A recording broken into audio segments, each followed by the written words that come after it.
In the last couple of years, there has been a massive adoption in the use of AI across schools, with students using AI to do assessments, using AI to do preparing for exams, to create summaries here and there.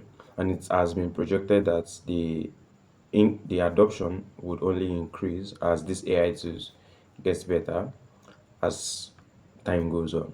In this video, I'll be sharing three concerns that we really need to look at, especially in the African context. If this is your first time here and you're wondering who I am, I'm Adisa Joshua, a product designer who is currently studying learning science applications and how that affects the learning tools that we are currently building in the age of AI. I also, in my free time, volunteer to teach kids in marginalized communities on STEM skills as well as design. And I've done this across many initiatives all over different states in Nigeria. So the main purpose of this video is to give some insights to some things that are found out to be happening in the education space, especially when it comes to the use of AI tools, personalized tutors, um, in the hands of students, right? Over the years, the inception of ChatGPT that disrupted a whole lot of things. Students, adults, everybody has been adopting ChatGPT and a whole lot of other LLM tools to make their daily work faster. But when we bring it down to what students do, what people that are students do, they use it to generate answers fast. And why a lot of us prefer these tools is things that we would naturally use hours on, we can get it done easily with AI, which is awesome, which is great. But when it comes to the context of learning, uh, the idea that learning can be fast is something that we need to relook at again from my own observation. While a whole lot of all these tools are helpful to generate one or two things, generate summaries, generate insights, it has been studied recently that the use of these AI tools is making people learn passively. And what that means is that they are not fully engaging in their mind as they are going through that process. And if you know anything about learning, is that learning is effortful.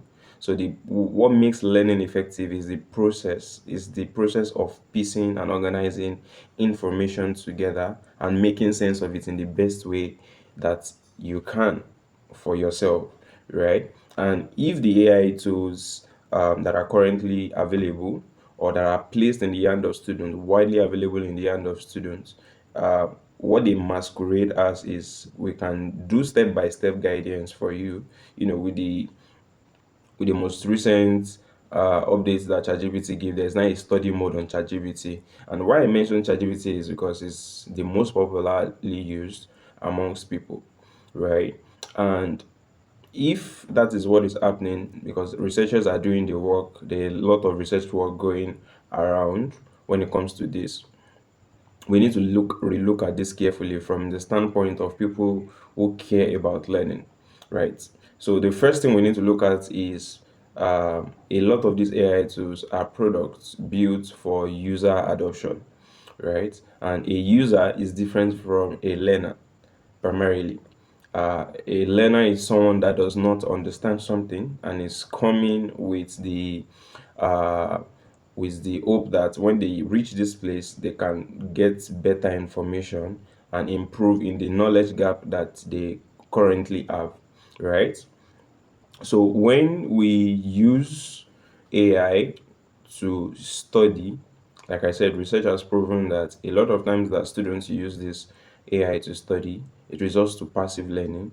And what that means is that after they finish that section, there is little to no residual knowledge that they have from what they've done.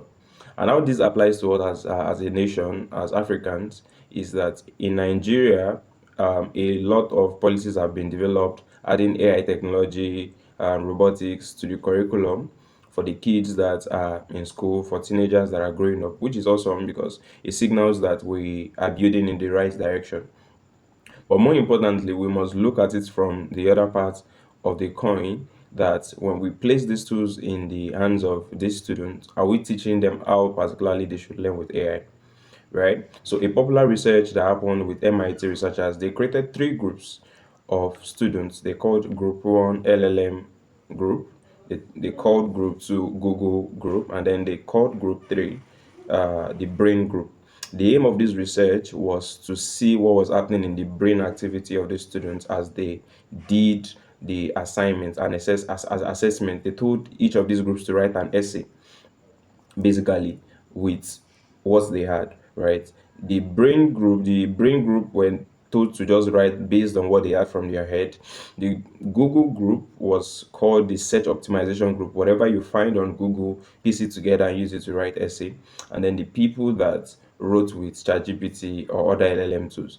All right, what was observed during this particular research was that what was observed during this particular research was that there was a lot of passive brain activity from the LLM groups when they were doing the research, which was nothing, and the brain activity that was happening was nothing compared to the people that were using Google. Because for Google, you have to, even though Google search engine gives you a lot of results, you have to do the work to piece all of this information together, right? And then the third people that just use their brain. Now, what this is particularly telling us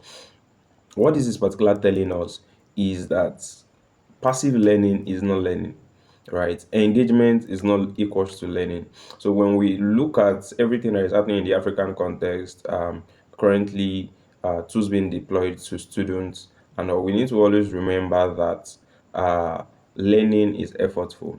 And this is not to masquerade that you have to go through stress, but for something to really stick in the mind of a student, there needs to be an effort and deliberate effort put in the person that is wanting to learn, right?